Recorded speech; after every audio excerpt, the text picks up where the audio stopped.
the steps and see. Oh, he was, yeah. This is camping at this angle. I would hope so. Maybe she never used that. That's really true. Yeah, I remember that, but I never, always, always. What?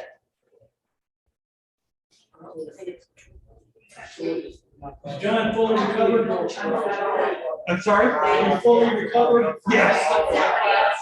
Yeah, I slept all day Sunday and all day Monday, which I normally do not sleep like that.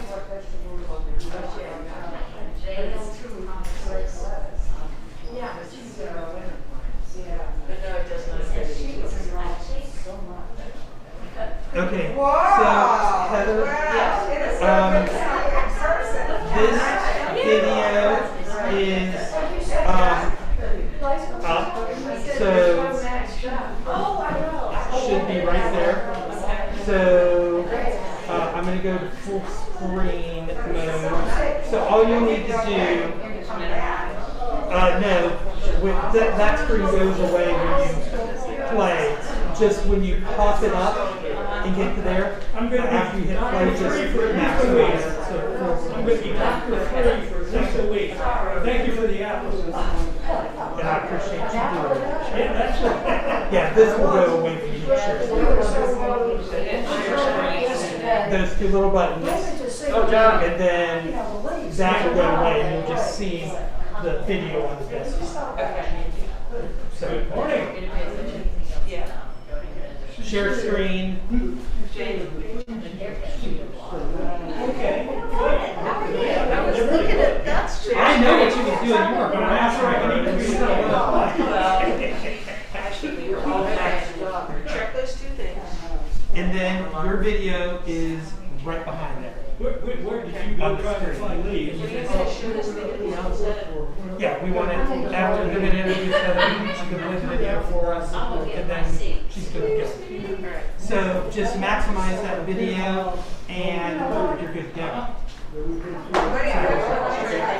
just gonna take, you don't have anything that you're gonna show. No, I don't have anything. But you didn't see a lot of Lee. There you go. Do me a favor, I got to first grade communion.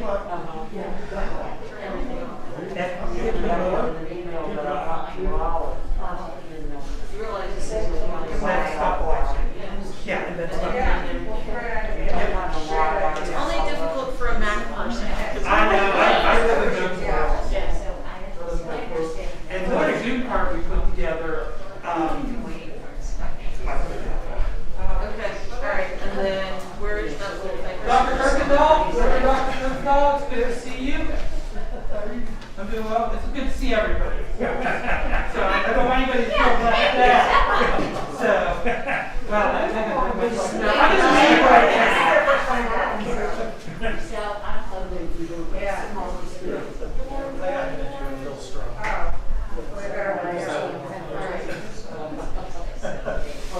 So where was? Should be.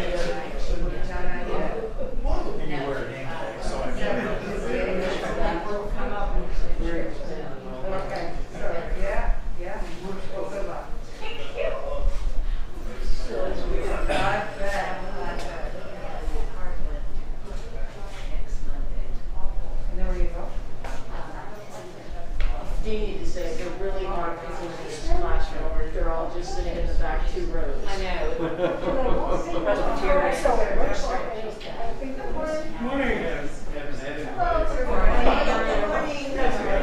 Typical place.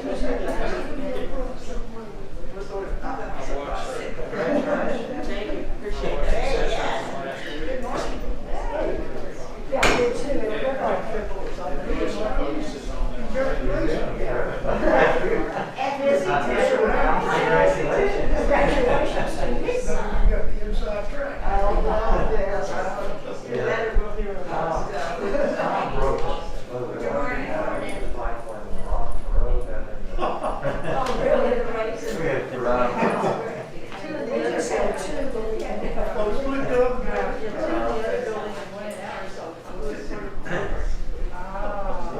Yep.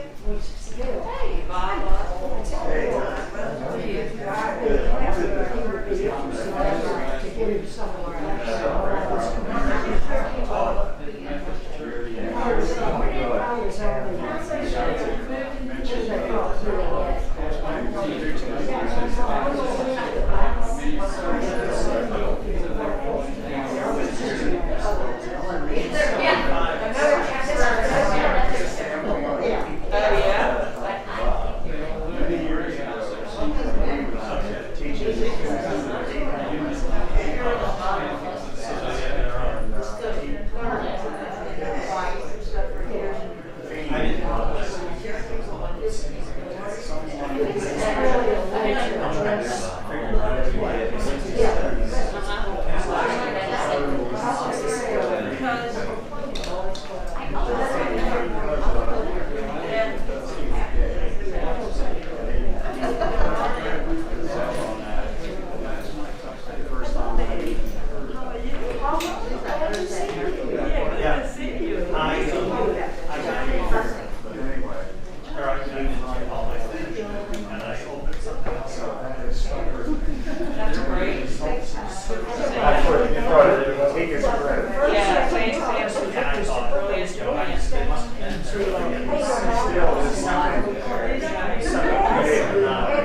morning. Good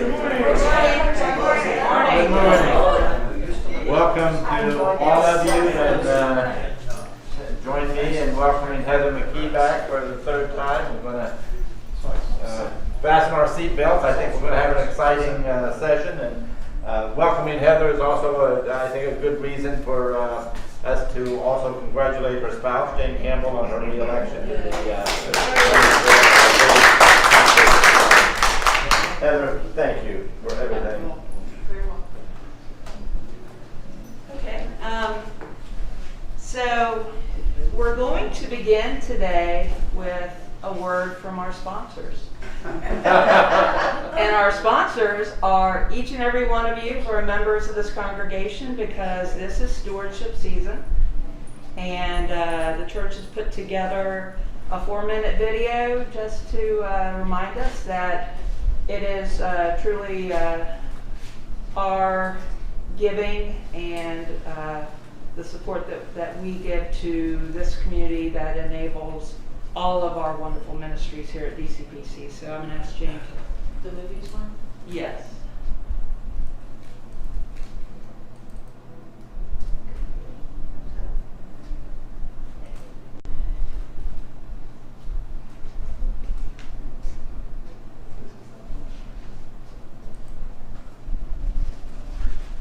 Grace and peace to the members and friends of Davidson College Presbyterian Church.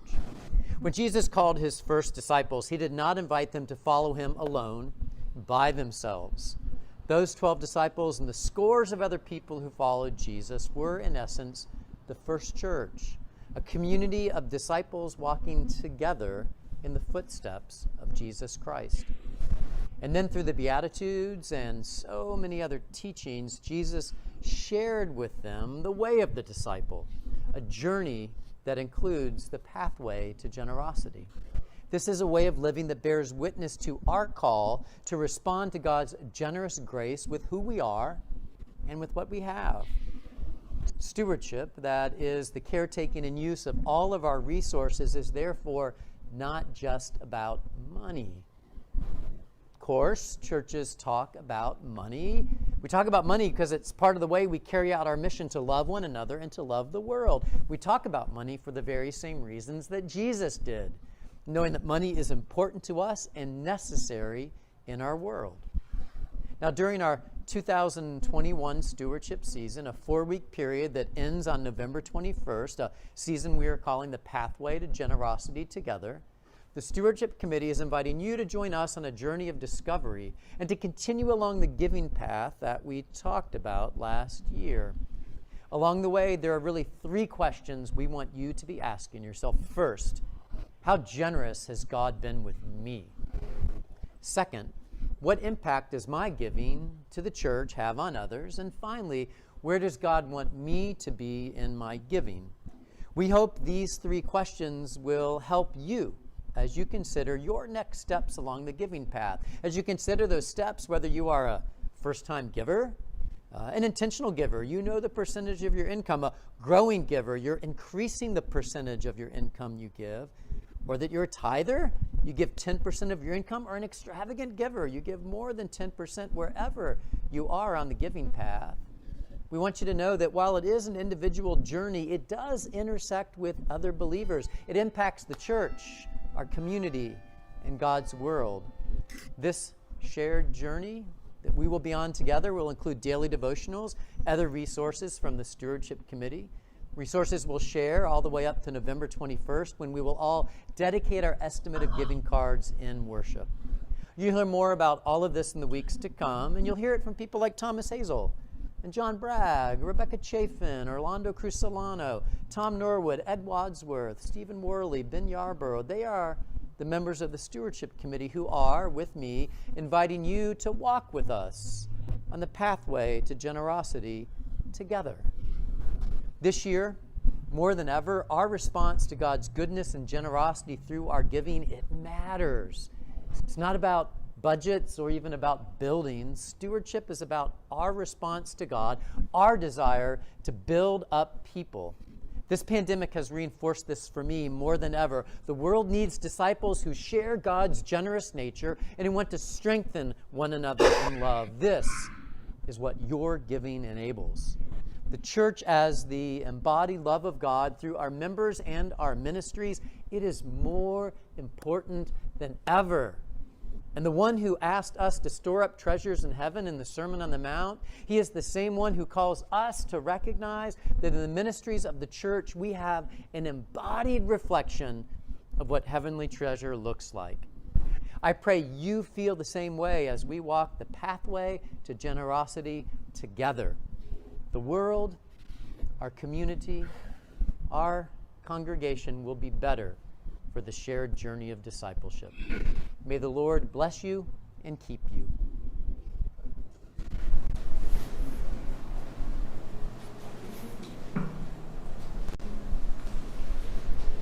Okay, thank you, and I hope we all will heed Peter's call and discern ways that we can support all of the work of this congregation here and in the world. It is, again, my very great privilege to be with you all this morning, and welcome to those of you who are here and on the internet feed today.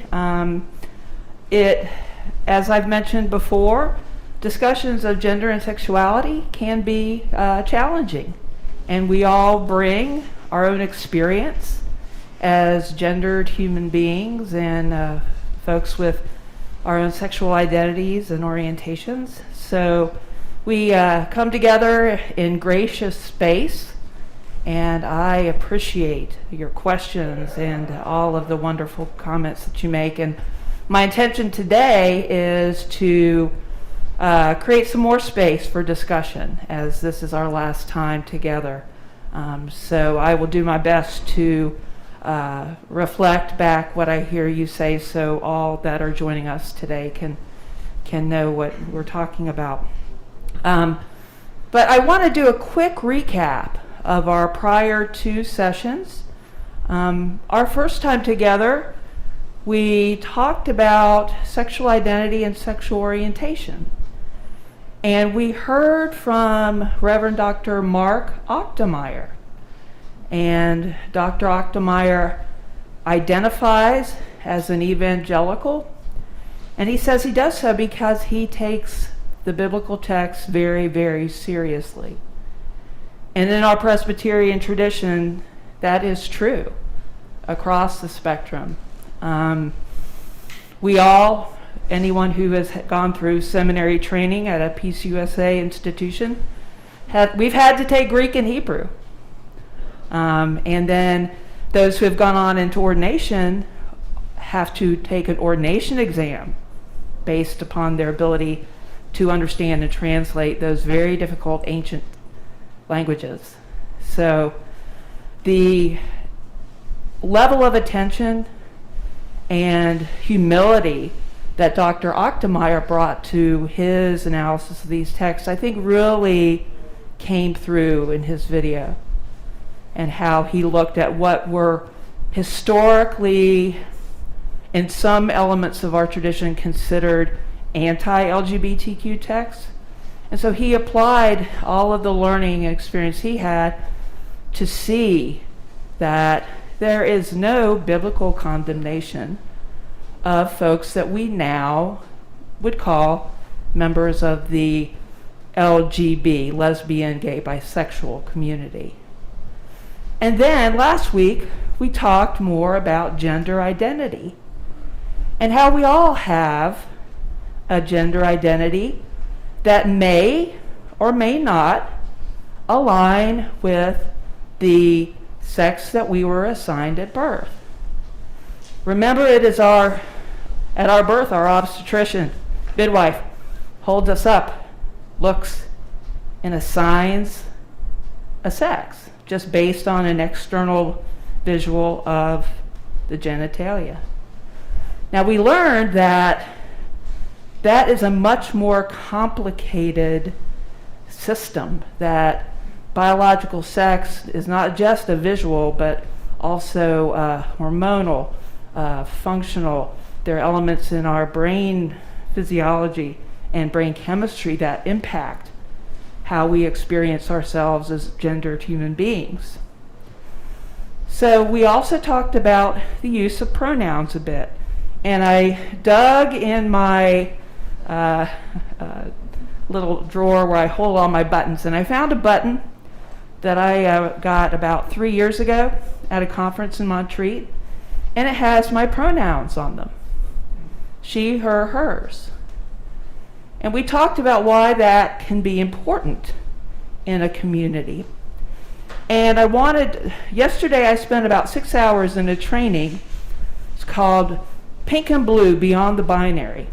And it was hosted by the Claremont, California Presbyterian Church. That's one of the wonderful things about, I think, this pandemic has been folks are now able to, have conferences that I never would have been able to attend. So I've got to tell you this, the conference convener was someone named Bear Ride.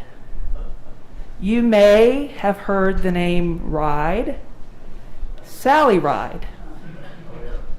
Bear is Sally's sibling. And Bear is an ordained Presbyterian minister who is in California. And it made me so delighted to connect with Bear and have that. And in the conference, there were 3 keynote speakers, two of whom identify as transgender. One is Jess Cook, who also identifies as non-binary, and we'll talk a little bit more about Jess later. But the other is Aaron Swenson. And Aaron is, as far as we know, the first mainstream minister to have their ordination sustained after they came out as transgender, after they went through their transition. So Aaron was ordained into the PCUSA as Minister of Word and Sacrament in the 70s, prior to her transition. And then when she was changing her name, she had to go to the presbytery to have her name changed on the rolls. And that initiated a process of discernment within, of all places, the Presbytery of Greater Atlanta. This was in the mid-90s. After much discussion, the Presbytery of Greater Atlanta sustained Aaron's ordination. And so now Aaron is an honorably retired Minister of Word and Sacrament in the PCUSA. But I mentioned this because one of the questions last week was, should we ask people their pronouns? And that was a question that came up during this conference. And Aaron said yes. One of the things, I don't like to speak for other folks, if I haven't had their experience. So I was very keen to hear what Aaron said. And Aaron said yes. I would prefer that you ask me my pronouns, or even better, maybe say when you're introducing yourself, hello, my name is Heather, my pronouns are she, her. And that gives the other person an indication that you are hospitable, that you are open to that. So just wanted to share that with you, answer that question from someone who I think knows much better than I do. But there are a couple of topics I want to touch on today that I think are very important. One element of the conference that I attended yesterday was on trans and LGBTQ youth.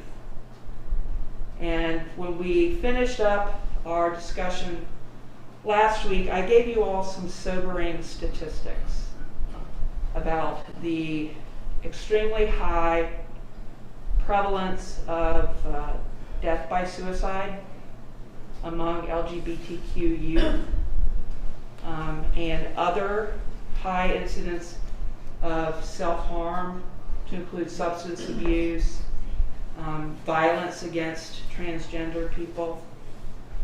So I want to underscore that we have a responsibility and a call to try to ensure that we are ministering to and creating gracious space for young people who are coming out. And I want to use some slides that Jess provided for us to talk about that. So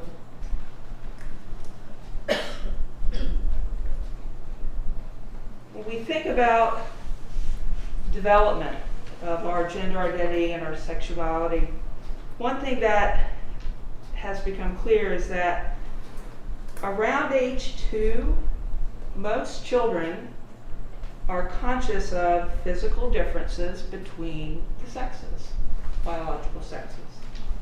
And before their 3rd birthday, most children can easily label their own gender.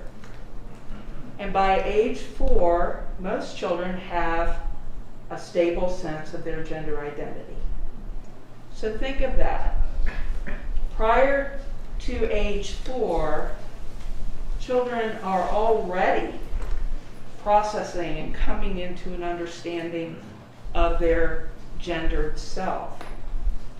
And then, moving on, in early adolescence, that's typically the time when youth start to develop their first crushes. And you'll see that in, oh, she likes so-and-so or he likes so-and-so. And this sometimes is a stage where children can start to come out. And for transgender youth, it's also a time where we can start to see some anguish and panic around their gender identity. It can be a time of increased conflict, but also a strong desire to live as one's authentic self. And then middle adolescence is now often a time where children are coming out. Peers and family can react in a variety of ways to that, some more beneficial than others. Also, a child may feel unsafe at home, at church, or in school, which can cause great distress. And this distress can interfere with their ability to develop and maintain healthy relationships throughout their life. So this developmental model is important to think about when we think about how we serve our youth here at DCPC and in our community. I want to give Jess's recommendations for some ways that we can support LGBTQ people. Approach conversations about LGBTQIA inclusion as an opportunity to understand more about yourself and God. So these conversations can help us understand more of who we are and also the nature of God. And I know that kind of flips the script a bit, because I think historically, or generally, in my experience, it's been when an LGBTQ person comes out, it's laying out a problem to be solved. That was my experience. That now I'm a problem. However, Jess says this is an opportunity for those of us who are honored enough when someone comes out to us to use that to expand our understanding of ourselves and also of the magnificent mystery and diversity of God. So Jess also recommends taking a sacramental approach to our view of LGBTQ folks, which I found interesting, which is something I hadn't thought of before.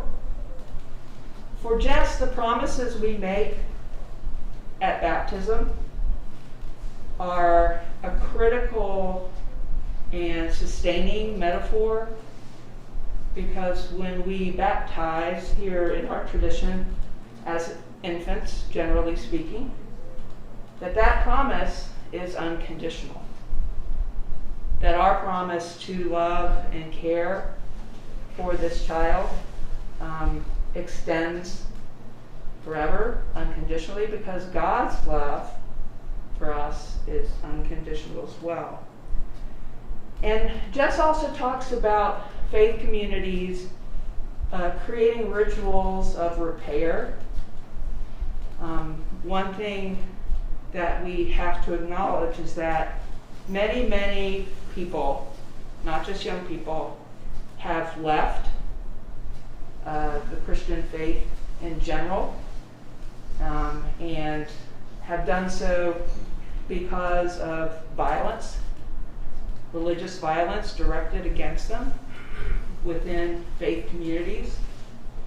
And people carry tremendous amounts of trauma, where I know of folks who will not set foot in any religious institution because of the trauma that was inflicted on them.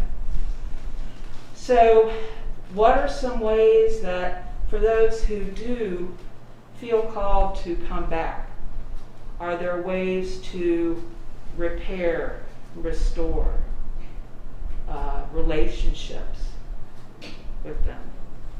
So I thought that was important to think about too.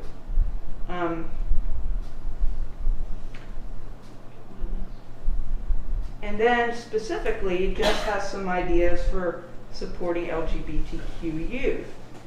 Know your local resources and agencies that work with LGBTQIA youth or the community. And I'll tell you of two that I really appreciate. One is PFLAG. Some of you may have heard of that organization. And for a while, DCPC hosted a PFLAG chapter. Now, unfortunately, that kind of dissipated a bit, but the good news is PFLAG of Charlotte now has a North Mecklenburg chapter, and it meets at Angels and Sparrows. I think they're transitioning back into in-person meetings, and you can go on the pflag.org Charlotte, and if you want, you can be connected to that group. And it's a wonderful organization. Two other organizations that are connected with the PCUSA. One is the Covenant Network, and I am very privileged to next weekend be speaking on a panel in Charlotte with Dr. Mark Ochtermeyer and others. Covenant Network is a national organization that helps congregations live into the welcome and affirmation of LGBTQ folks. And another organization in our denomination is More Light Presbyterians. And this pin that I have was given to me by that organization. Another thing you can do is to interrupt homophobic and transphobic jokes and express your disapproval. I hope that in this day and age we don't encounter that as often, but there are still situations where someone will say derogatory things about members of the LGBT community, and we can step up and speak out and say that is not acceptable. Don't out people. You all know what outing is? Right. So when someone confides in you, whatever, about their identity, it is not your place to share that with others. Particularly if it's a young person, because that may lead to violence against them if it gets back to the wrong people. Recognize the risk factors and signs of suicide and suicidal ideation. I don't have the full report yet, so I want to be very careful in how I convey this, but we are in the process of doing a local survey and a local analysis of youth suicide in the Davidson area. And unsurprising to me, an extremely high percentage of youth who report suicidal ideation or self-harm say that it is because of discrimination they feel around their gender identity or sexual orientation. So we have a lot of work to do in this community. Learn from and listen to LGBTQ people. Now, many of us have been engaged in learning about how to be an anti-racist. You know, how to address and overcome racism in this country.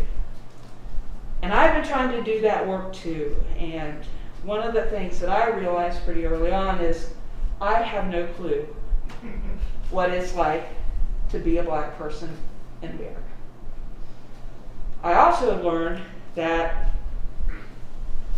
I rely on listening to black folks who have built a relationship with me and I with them to tell me what their experience is like.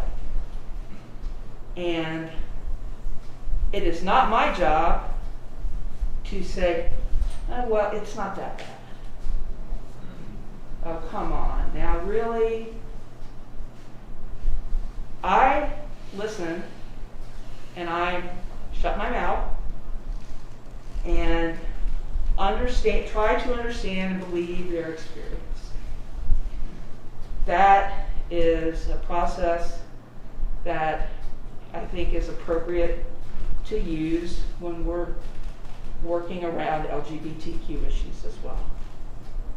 And it's true for me. I am not a transgender person.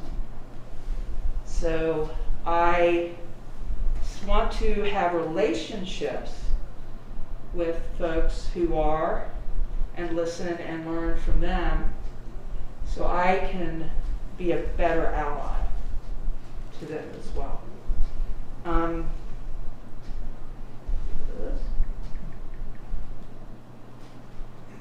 then,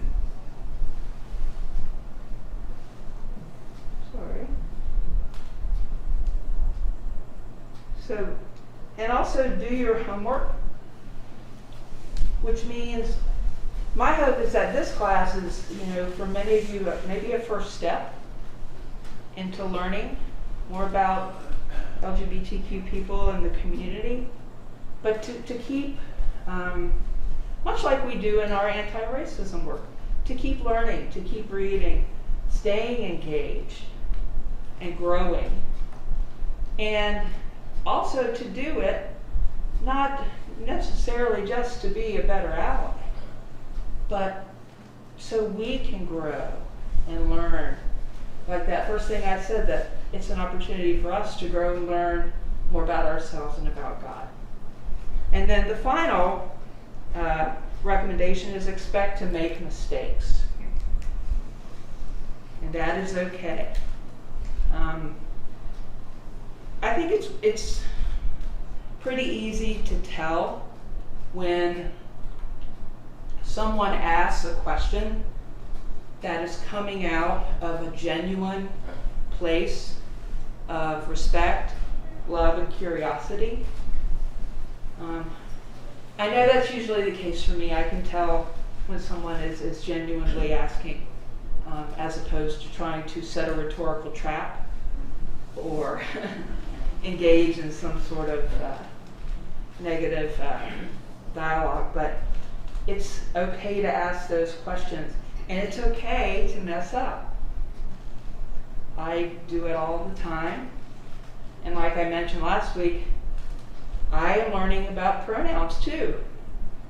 You know, as more and more of the folks I know are identifying as non-binary, the use of they is something I actually have to think about. And I mess up. And what I've discovered is that those folks are really gracious. You know, they get it. It's not easy. But I also want to just briefly touch on another word that can be kind of difficult, and that's the word queer. LGBTQ, the Q in that alphabet soup, can mean two things: either questioning, you know, someone who's trying to figure things out, or queer. Now, I'm 56 years old, so when I was growing up, the word queer was used as a derogatory term against anyone who was considered to be outside that binary, right? And it was a slur. So I don't use that word necessarily about myself. I don't say that I'm a queer person. I'm working on getting there, but it's hard for me. But I want to say that for people younger than me, that is acceptable, and it's become a reclaimed term. And you know, you may know that in minority communities, sometimes words that have been used against them are taken back as an act of empowerment. So queer has kind of become that within the LGBTQ community.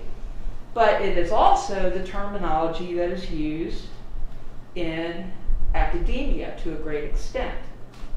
Because over the past 20 years, there's been a growth of the subfield of queer studies across many different disciplines, to include theology, biblical studies, pastoral care, all of the sub-disciplines of the church and the academic setting.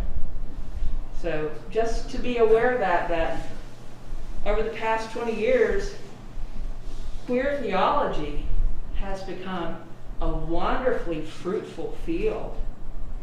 And what that is queer people reading the text out of the basis of their own lived experience. For many, many, many years, queer people were not allowed, really, at least openly, to be translators, interpreters, preachers of these texts. So now, many of us who have been trained, just like Mark Ochtenmeyer, in the Greek, the Hebrew, the theology, are taking that and interpreting these texts based upon our experience. And it's bringing a richness to Reformed theology, I believe. And my hope is that as we move forward, you know, maybe the next class that I teach, I can bring some of these wonderful new teachings to you all. So that's a little bit of a segue into my next topic, which is how can we as a church fully live into our expressions of welcome and affirmation. And I'm thankful that we had that video because it brings up one thing that I've always thought about is that budgets are moral documents. Have you ever heard that term? Sure. A budget is a moral document. Right, because what we put our money toward, that indicates what we prioritize, right? So when we think about our lives together, let's think about all of the different aspects of what we do as a congregation. We worship together. So what are some ways that we can be more welcoming and affirming and expansive in our worship? Jesse? Heather, before anybody else chips in, I forgot at the beginning of this just to mention, to remind everybody that we are being live streamed on YouTube and recorded forever, and anybody with an internet connection anywhere on the planet would be able to listen in on. So I just wanted everybody to be aware of that, reminded of that. Thank you. Don't let that suppress the dialogue here, Jesse. Yeah. Well, we talked a little bit about that last week, actually, when we talked about, you'll hear Peter say the word siblings. That, which is a more inclusive and expansive term. Liturgies. We have sacraments in the church like baptism, but we also have different liturgical things like marriage. The PCUSA has language now that marriage is between two people, and Jane and I actually had a service of blessing here at DCPC, and to my knowledge we were the first to do that. And so we met with Pastor Liv back when she was here, and the Reverend Dr. John Kirkendall was part of our service. And the language in that was expansive and incorporated the change that welcomed folks of the same sex into that union. There are also now liturgies being developed around changing one's name.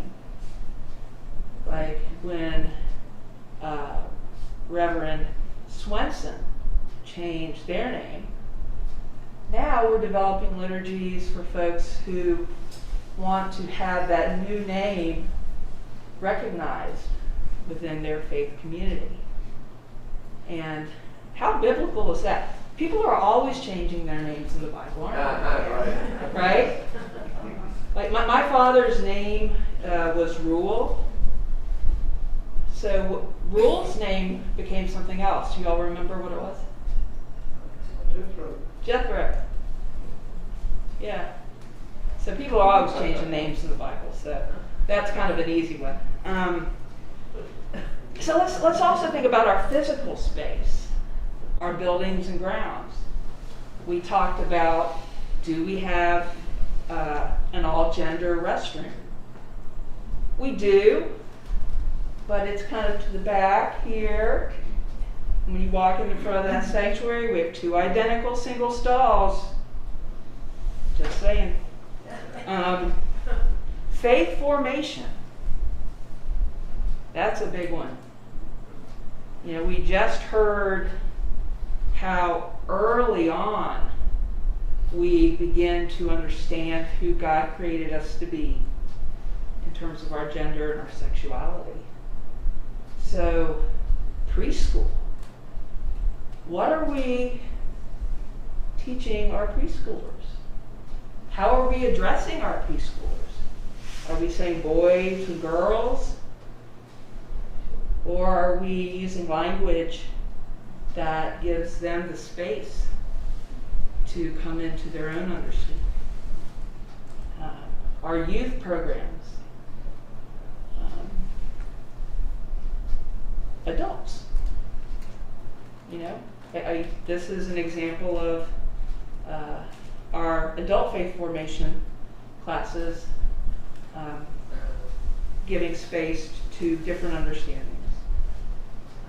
I could go on and on and on with this. Missions. I do want to talk a bit about that. Speaking of budgets, when we, allocate funding to different community organizations, are we giving to any of these wonderful LGBTQ supportive groups? That's a question we can ask. Another question we can ask is around global mission. We have partnerships in 2 countries right now. One is Kenya. Kenya still has sodomy laws left over from its British colonial period. And unfortunately, life for LGBTQ people in Kenya can be brutal. So, are we aware of that, number one? And number two, how is our involvement, not just as an individual congregation, but as a denomination, how is our involvement hopefully improving the lives of LGBTQ people in a country where they can be sentenced to prison just for who they are? And just asking these questions, asking questions about campus ministry, right? We're going to embark upon a campaign to raise money to support a full-time associate pastor for campus ministry. And why is that important to our work for greater inclusion and affirmation of LGBTQ folks? Well, we sit on a campus where, I think Jane can help me, was it 40% of Davidson College students do not identify within the gender or sexual orientation binary? Is that, Jane, is that what you've read? That was, it was actually a session here, at DCPC, and that was an anonymous incoming survey, but they said that was a multi-year average. So, So 40% of the 18 to 22-year-old folks that are right here with us don't identify within that binary. Now, you probably are aware too that there are very few faith communities in this area that are affirming in the way that DCPC is. The Episcopal Church is, the Temple is, but there are many, many organizations and churches within this community that are not. And many of them have a vigorous and growing presence on the Davidson College campus. John? 14 by the numbers I've heard, campus religious groups here, of whom 2 Christian and a Jewish group have some sort of welcoming policy for LGBTQ people. So John said that there are 14 religious organizations on the Davidson College campus, and only 2 Christian related. 2 of those have some sort of welcoming and affirming policy, and then the Jewish group does too. So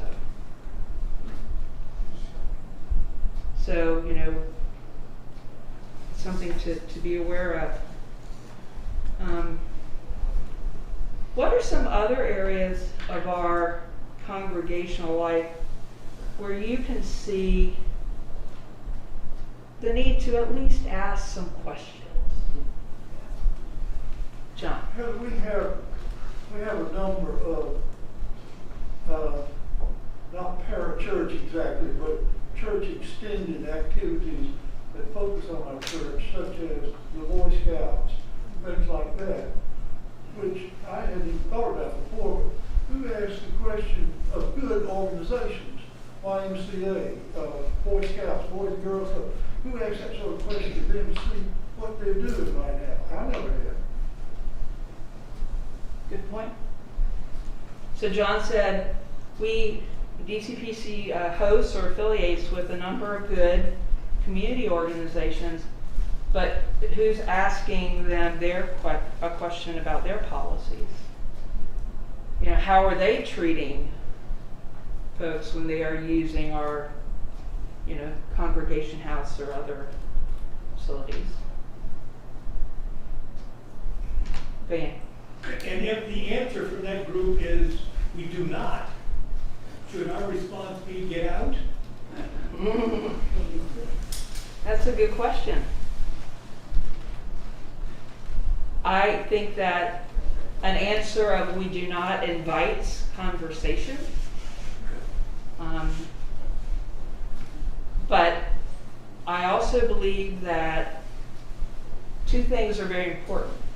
Number one is clarity. There are organizations and religious communities that are not clear about their policies and postures towards LGBTQ people. And sometimes you'll ask them point blank, and they still won't tell you. But you can dig, you can do a little bit of digging, and maybe go, for example, if it's a denomination, you can go to their denominational website and look at their white papers, look at their policy papers, and see what they say. So sometimes you have to dig to get that clarity. And the second thing is accountability. It is not being mean or disrespectful to hold people accountable. It is not being inhospitable to ask for clarity and accountability. So if an organization promotes anti-LGBTQ policies, it is my belief they should say so. And then people, particularly young people and their parents, can make informed decisions about whether or not to be involved with that group. Otherwise, what is happening is parents, and I want to talk about parents first because some of the research I've seen around suicide is that another indicator that leads to greater suicidal ideation for LGBTQ youth is when they hear parents say disparaging things in general. When a parent comes home from their Sunday school class and says, well, God doesn't like these people, children hear that and they internalize that. So it's not just what children are being taught, it's what their parents and grandparents are hearing in these non-affirming spaces. And I want to tell you just personally, I've been really honored and humbled to have had several people reach out to me who are grandparents. And they have grandchildren who are either coming out as they're lesbian or transitioning. And in these two cases in particular, the grandparent is who's very supportive, wants to, support the grandchild through this transition, but they're dealing with very unsupportive parents. Their son or daughter, in one case in particular, the daughter is very engaged in a non-affirming church here in town. And so that anguish and frustration of that grandparent who desperately who understands that support is critical for this child, is having to try to navigate that with a parent who was hearing all this religious, condemnation. So it's very difficult. So, what are some of the ways that we can be allies? We've talked about some of them. Getting engaged in our community is another huge way that we can make a difference. And Jane, I think you have some information on how we can do that tomorrow night. So, at risk of blurring my wearing of hats, one of the things that the town is looking at is a non-discrimination ordinance. And we've already put forth language in terms of a resolution, but the ordinance, there's going to be a public discussion tomorrow evening, I believe starting at 6 p.m. And we were talking on the drive here this morning, and I said, one of the things I've been trying to wrap my brain around in all of the larger conversations about non-discrimination is the religious organizations that want a religious exemption. And I said, boy, wouldn't you just be excited to be part of a religious group that needs an exemption to discriminate? That should be what it is. But anyways, so anyways, there's an opportunity tomorrow night, and also, if you've seen, it's on the town website as well as others. There's also an opportunity that if you can't make the discussion, you can actually just email information. And for me personally, it is a hope that the otherwise silent majority rustles around a little bit, because let me tell you, there are those who have their opinions and are more than willing to say them. So I don't know if you can just summarize by saying tomorrow night discussion. Yeah, so tomorrow night the town of Davidson is hosting a discussion. You can submit comments online, so go to the town of Davidson website if you would like to give your input on the proposed non-discrimination ordinance. And I want to quickly highlight, Jane mentioned religious freedom. In 2018, at the 223rd General Assembly of the Presbyterian Church, an overture passed. It's called "On Clarifying the Position of the PCUSA Regarding Appropriate Boundaries of Religious Liberty." PCUSA acknowledges the misuse of the term religious freedom in denying basic human rights, and reaffirms that faith and religious liberty cannot be used to discriminate against anyone simply because of who they are. So that is a pretty strong statement from our denomination on the appropriate use of religious liberty. So, and I'm going to open the, I'm sorry we only have 5 minutes left, but I want to open the floor for your comments, questions, observations, anything you would like to say. Marnie.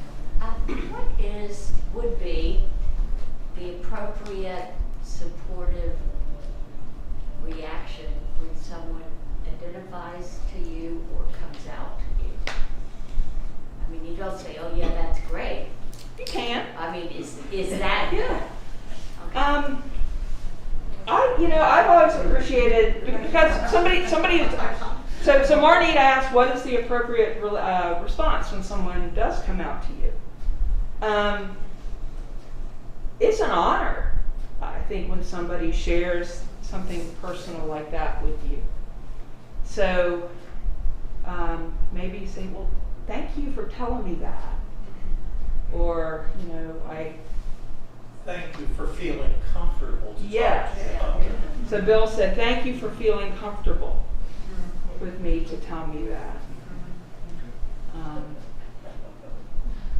And I'll tell you what not to say. Can I just do this real quick?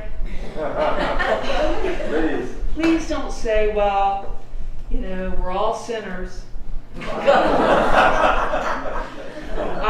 had someone say that to me here, and it was not nice. Yeah, and don't say, well, you know, maybe you're just going through a phase. No. Or maybe you're confused. You know, there are some absolute do not do's, but I think you're always safe by saying thank you for, you know, trusting me or having, you know, that's a great response. Yes, Miss. Heather, another thing I would love to see DCPC do is to have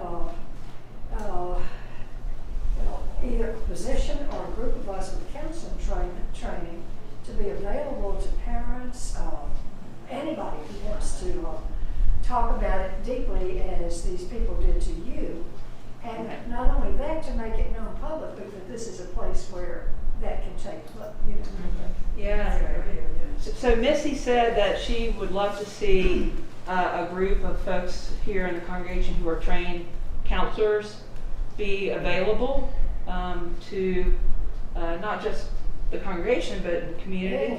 Anybody in the community who wants to. That's an incredibly wonderful and important suggestion. I'm a Stephen minister, and I think Stephen Ministry is a wonderful program, but it does not have a module or any training around gender identity or sexual orientation. Yeah. So I tried to patch work that in a little bit, but we have a congregational care committee in this church that is underneath the deacons. So what is there to prevent us from utilizing that structure that exists to do exactly as Missy says, to have a group of trained folks who can be available for that? That's great, Missy. Any other observations, thoughts? Thank you. You're very welcome. Thank you all. And if you're so inclined, if you want to hear more from me or Mark Ochtemeier in particular, next week in Charlotte at Trinity Presbyterian Church, we are doing a covenant conversation around LGBTQ inclusion and affirmation. There is an online hybrid opportunity for you to attend. So the information for that is in your weekly emails. So if you're interested, please go ahead and sign up for that. And Saturday, 8:30 to... Yeah, Saturday morning, 8:30, 12:30, but you can sign up and participate on the web too. And then finally, it is my prayer for all of us that this is just the beginning of a larger conversation. This is an invitation, as I said at the beginning, for us to all grow in our understanding of ourselves, to grow in our understanding of God, and to be allies in serving and loving the LGBT community here in our congregation and our community as well. So, thanks everybody.